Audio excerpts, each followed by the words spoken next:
that will cheer us by the way. 성도들의 교과 공부를 응원합니다. 강남 하늘교회 토의식 교과 방송입니다. 네, 여러분 안녕하십니까? 안녕하세요. 예, 잘 지내셨죠? 네. 잘 지내셨죠? 네. 네.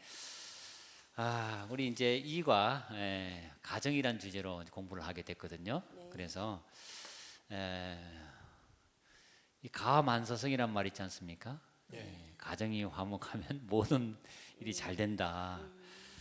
저도 그런 것 같아요. 지내면서 가정 안에서 참 그 혹시 좀 관계가 안 좋으면 참 힘들잖아요, 그렇죠? 근데 남자들은 가만히 보면 그 부인이 한마디 해주는 말이 상당히 용기가 되는 것 같아요, 그죠? 예, 맞습니다.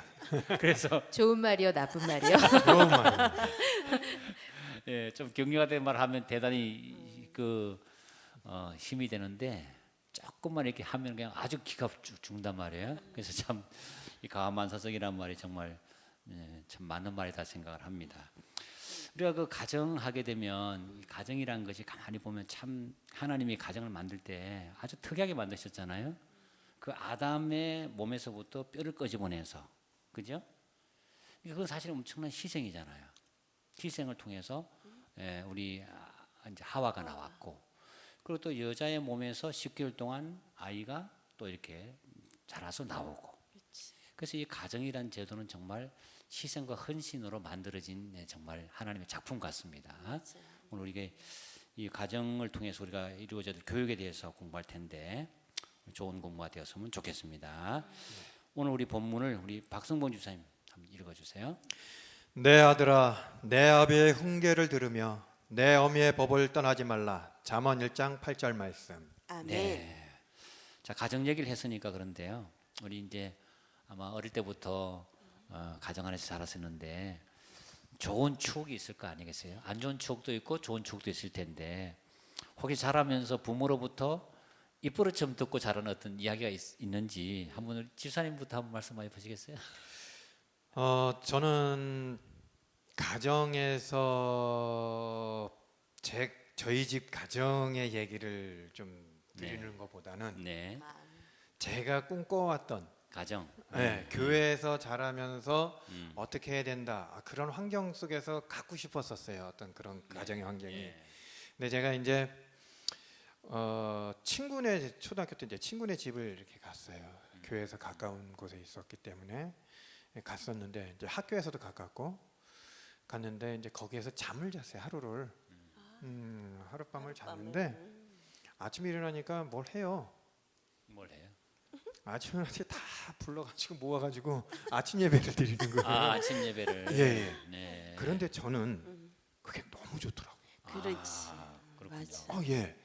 그래서 어렸을 때 정말 이런 환경에서 나도 커보고 싶었고 내가 이듬해 크면은 내 자녀를 이런 환경에서 좀 키워보고 싶겠다 이렇게 했어요. 그래서 믿는 사람끼리 결혼이 왜 중요한지를 제가 참 뼈저리게 느꼈는데 이런 게 어려서부터 습관이 돼줘야 되는데 습관이 안 된 상태에서 하려고 그러니까 되게 어색하고 쑥스럽고 창피하고 이러는 거여서 하루 이틀 미루다 보니까 현재까지 그런 거는 해보질 못하고 있어요. 어머나, 실질적으로. 아.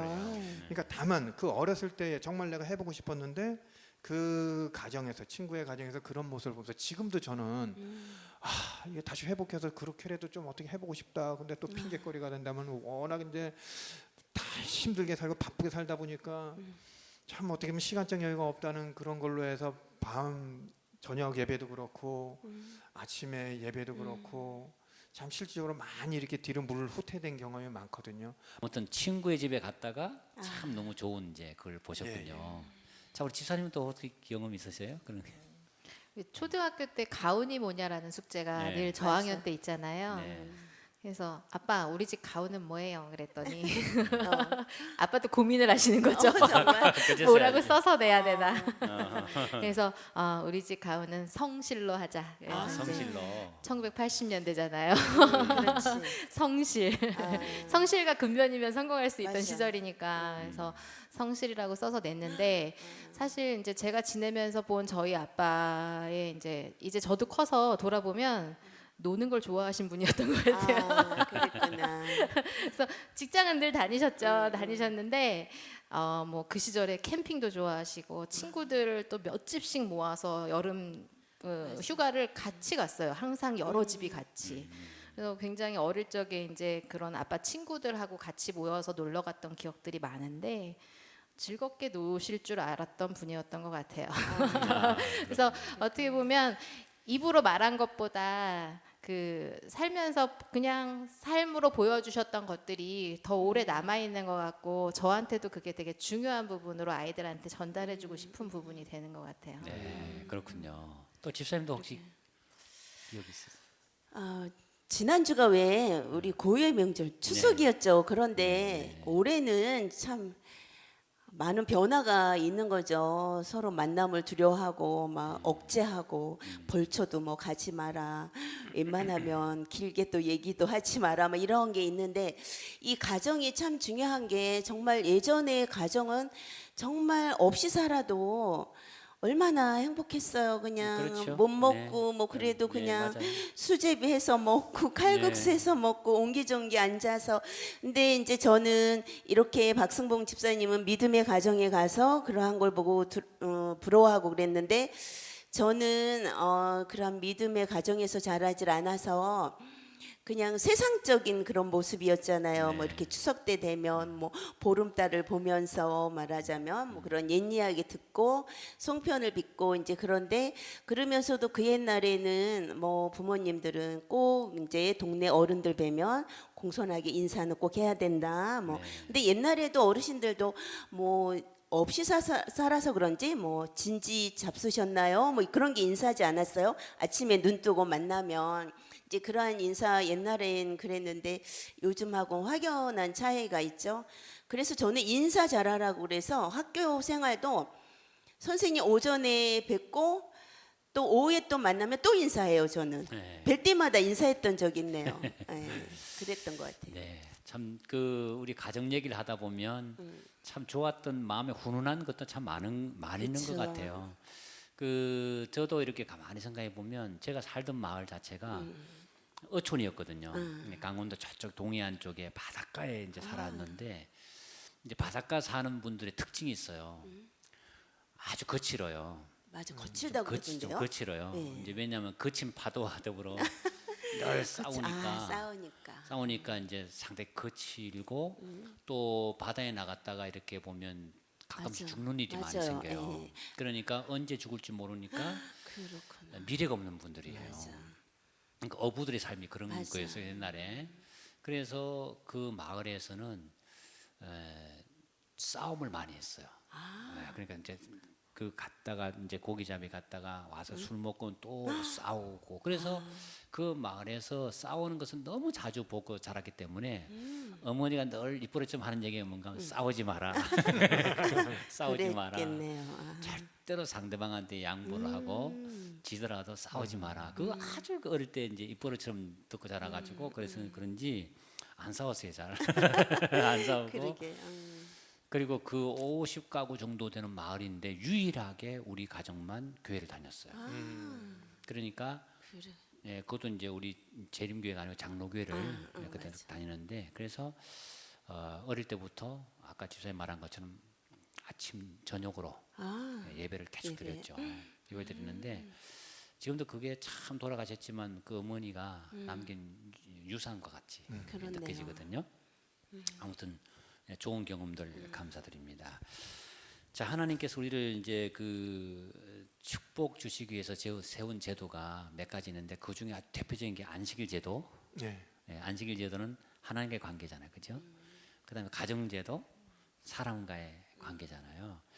그래서 이 가정 제도를 에덴에서 세우시는데 하나님께서 목적이 뭐였을까? 뭐 여러 가지 이유가 있겠지만 혹시 주사님 생각 있으시면 말씀 보시겠어요? 네. 저는 결혼 제도라고 하실 줄 알았어요. 결혼 제도. 결혼 제도라 그러면 좀 이해하기 편했는데 가정을 가정 제도를 줬다 그러니까 가정을 세우셨죠. 순간 당황스럽더라고요. 네. 그래서 가정 제도를 주셨다는 표현보다 이제 가정을 이끌고 살아가게끔 이제 했는데 그렇죠. 네. 예. 그런 것 같아요. 제가 가정을 이루기 전에 어린아이였을 때 네. 부모님이 계시고 네. 내가 어렸을 때 그건 이제 부모님이 어떤 걸 가르쳐주고 거기에 따르고 이렇게 하면서 이제 성장을 하는 거거든요. 근데 에덴에서 부모인 하나님의 말씀을 어기고 그 결과가 얼마나 참혹했는지를 깨닫고 맞아. 나왔어요. 그리고 아담을 가장으로 세워서 네. 그 범죄를 저지른 아담과 하와를 가장으로 두고 그 자녀를 두게 하셔서 그 아버지의 권위 이로써 자녀들을 뭔가 다스릴 때 이 자녀들이 순종하면서 이런 모습을 보면서 행복을 느끼고 나는 또다시 나의 아버지인 하나님한테 어떻게 해야 되는가. 또한 이 자녀들이 하지 말라는 것을 하면서 어떤 부모의 마음을 속썩이게 할 때 하나님 얼마나 속썩었을까, 마음이 많이 상하셨을까 하는 걸 깨닫게 예, 그런 관점에서 보게 되면은 하나님이 가정을 이끈 건 행복을 주기 위한 거였고 뭐 하지 말라는 것도 행복을 나를 위해서 주기 위한 거라는 것을 이 가정제도를 통해서 이게 실천적으로 배우게 하려는 차원이 아니었을까. 네. 예, 그러라고 저는 예, 생각을 합니다. 좋은 말씀 감사합니다. 그 가정제도를 통해 가지고 실제적으로 어떤 행복을 느끼고 권위에 대해서 인정을 하고. 근데 성경에도 보면 에녹이라는 사람이 하나님과 동행을 했잖아요. 근데 자녀를 놓고 나서부터 그 동행이 시작됐다 이렇게 했거든요. 그리고 보면 그 에녹이라는 자녀도 굉장히 좋은 아들이었던 것 같습니다. 아빠에게 늘 이렇게 기쁨을 주고 좋은 말씀 감사드리고요. 우리 집사님 혹시 가정제도의 그 목적이 뭐였다 이렇게? 가족이 아니고서는 그 다른 사람의 마음은 깊이 생각하고 고민하게 되지 않는 것 같아요.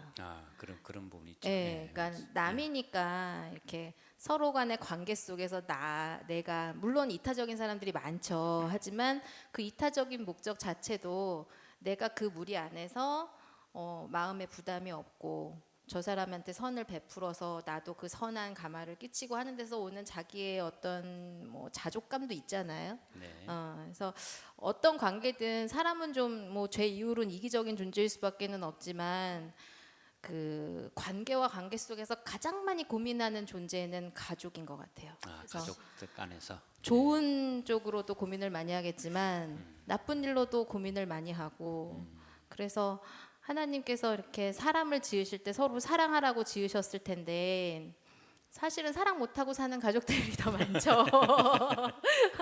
네, 그렇죠. 그렇죠.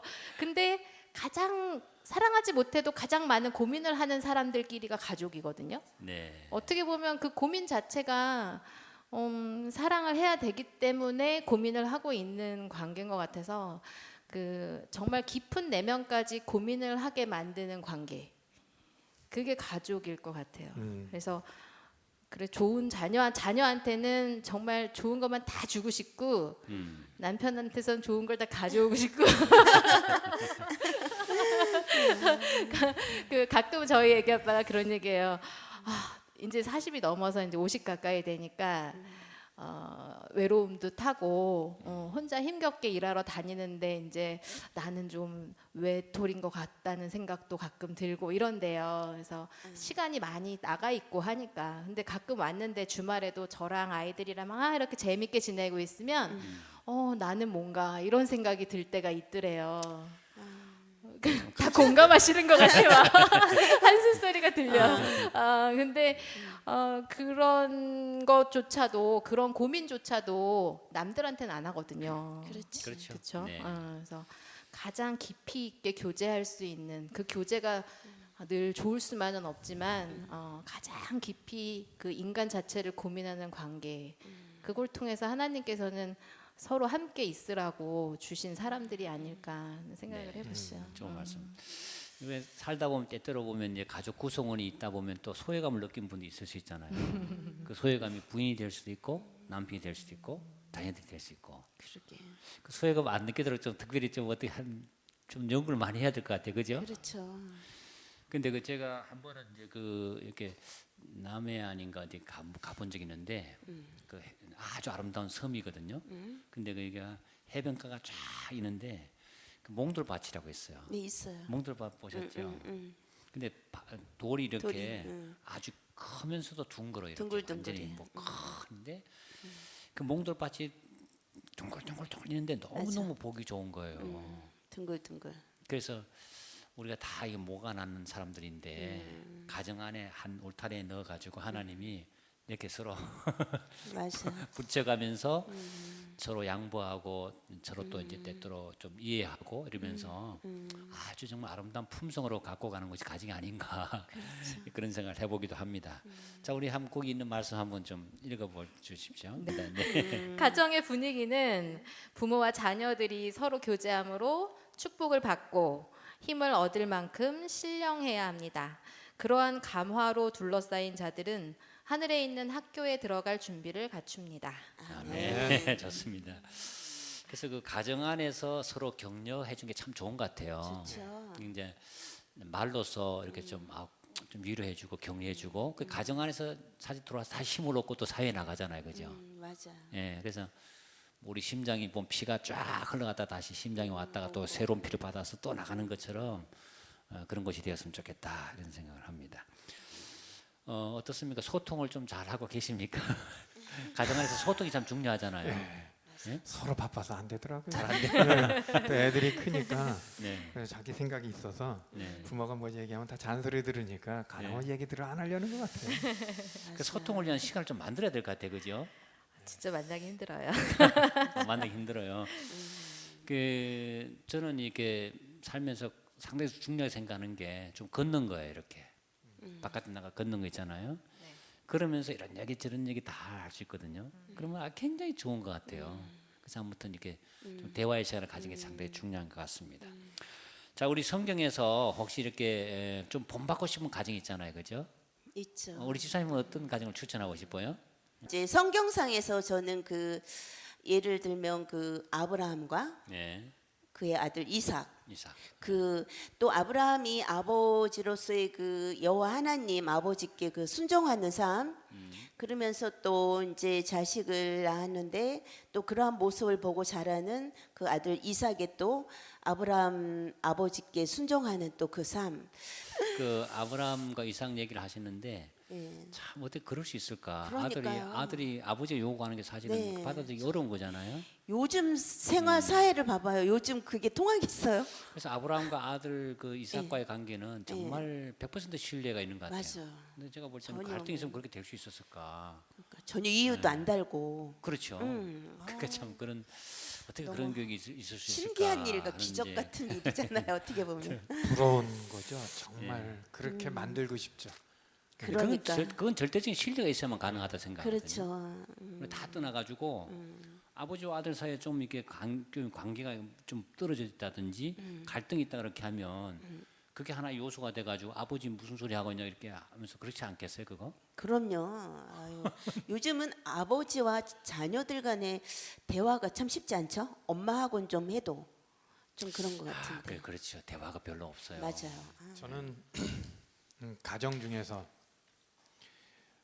성경에서 우리가 본받아야 될 분을 항상 예수님으로 꼽잖아요. 네네.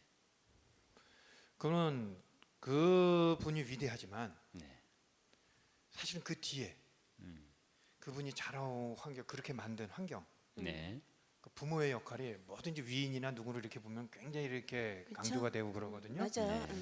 근데 예수님도 그 요셉과 마리아의 가정에서 탄생을 하셨는데 제가 참 이거에 대해서 생각을 많이 해봤습니다.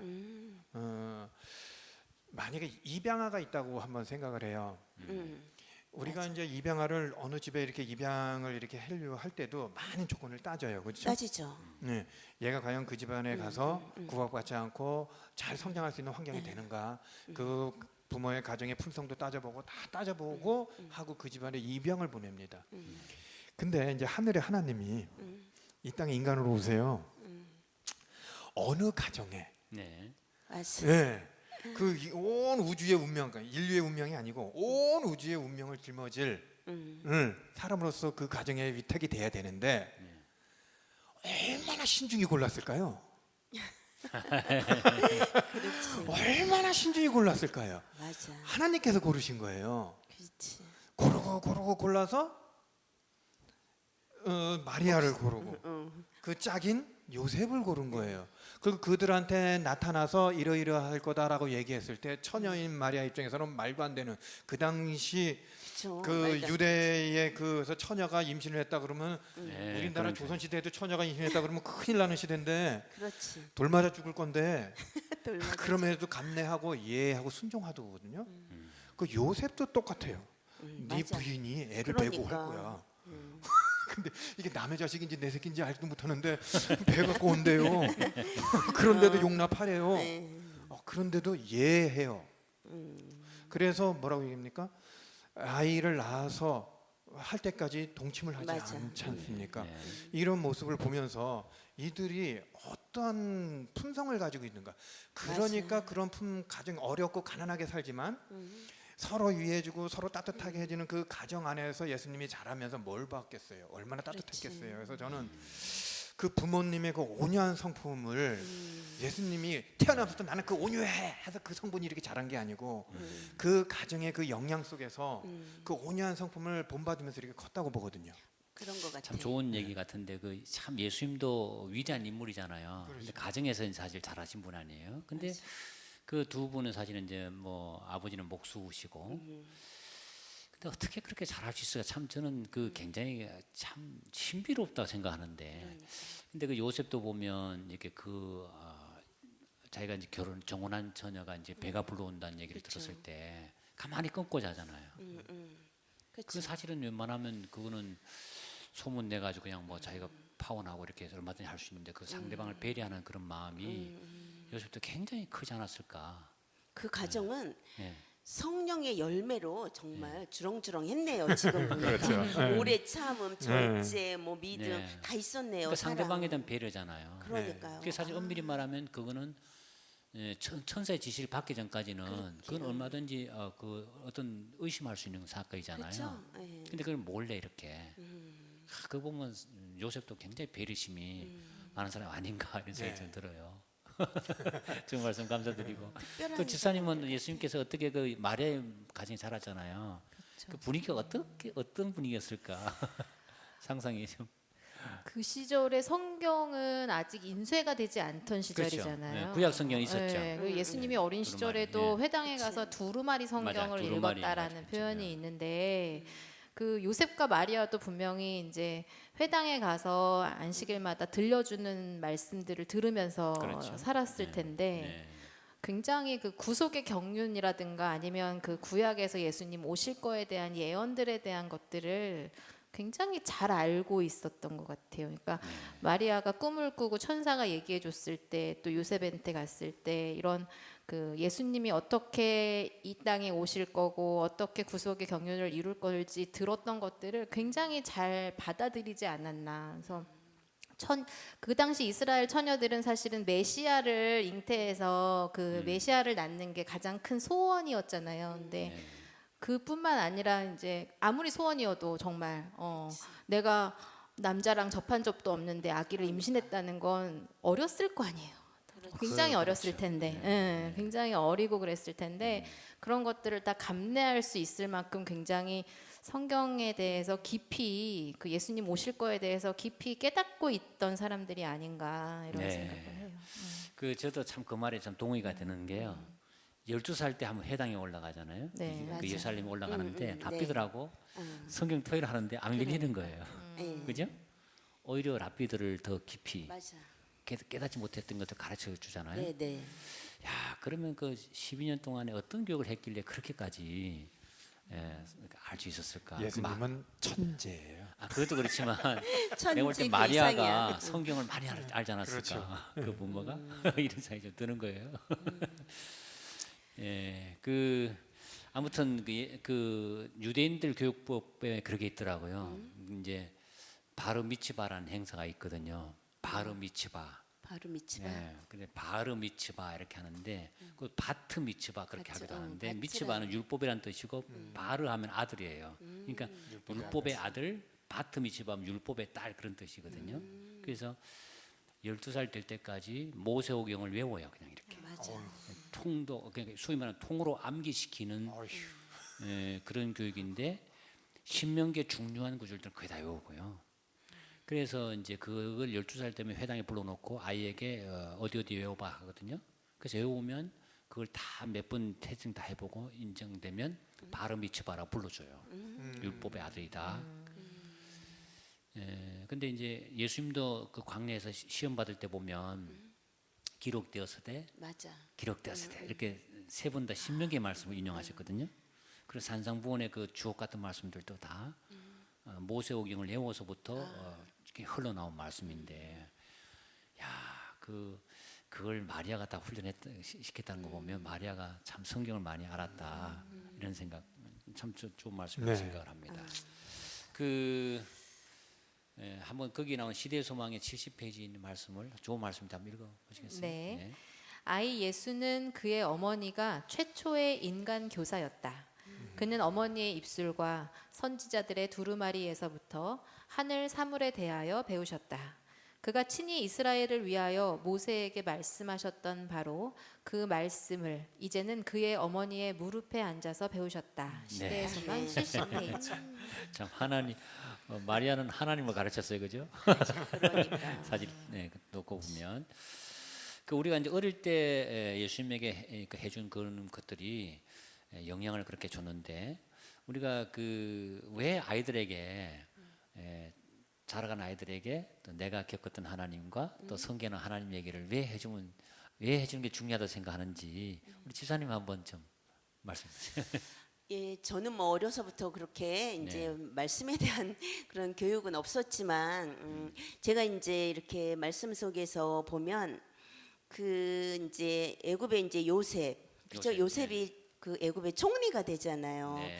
그런데 이제 요셉이 또 형들에 의해서 노예로 팔려가고 그 많은 순환, 그쵸? 그 어린 나이에 그러면서도 마지막엔 이 스토리가 정말 해피엔딩으로 끝나는데 참 이전에 정말 그 부모의 어떤 영향이 없지 않아 정말 있었기 때문에 그 성품이 그러지 않았나. 그렇죠. 그 요셉이 그 형들을 또 나중에 알고 얼마나 정말 요즘 우리네 그냥 기본 사람들 같으면 혈기에, 그쵸? 그 높은 위치에서 그런데도 정말 그 끈끈한 그 가정의 그 형제애를 느끼고, 용서했죠. 예.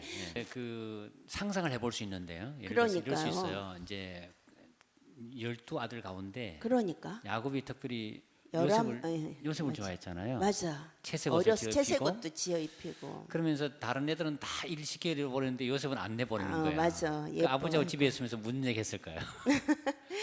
자기가 만났던 하나님 얘기를 많이 해줬겠죠. 이야기, 그러니까 부엘스바들에서 하나님 만났던 얘기, 이제 씨름하면서 하나님과 그렇지. 겪었던 지난 그 날에. 얘기들을 전부 다 이제 해준 거죠, 이렇게. 맞아. 근데 그게 이제 아주 위기 때 나타난 거 아니에요. 애굽에 팔려갈 때. 그렇지. 그때 아버지 했던 얘기가 다 생각이 맞아. 나서 애굽에서 그렇게 쿨중하게 될 수 있는 배경이 아버지의 이야기 속에. 참 그게 이야기서 아까 박승봉 집사님 교육이 그치? 그때는 적용 안 돼도 나중엔 적용된다는. 그래서 이제 정말. 배드 사이드 스토리를 해가지고 침대에서 우리 자기 전에 아이들에게 해주는 얘기가 이런 게 있잖아요. 그쵸. 유대인들 그걸 굉장히 중시하거든요. 아마 그런 얘기를 잘해줬을 것이다. 우리 그게 좋은 말씀 한번 좀 읽어보시겠어요? 많은 사람들은 그렇죠? 증언복. 증언봉합 1권 511페이지에 있는 말씀입니다. 많은 사람들은 자녀들이 좀 더 나이가 들면 매우 조심스럽게 잘못을 억제하고 바른 길로 교육할 수 있으리라고 생각하고 자녀들의 초기 생애에 해야 할 의무를 소홀히 한다.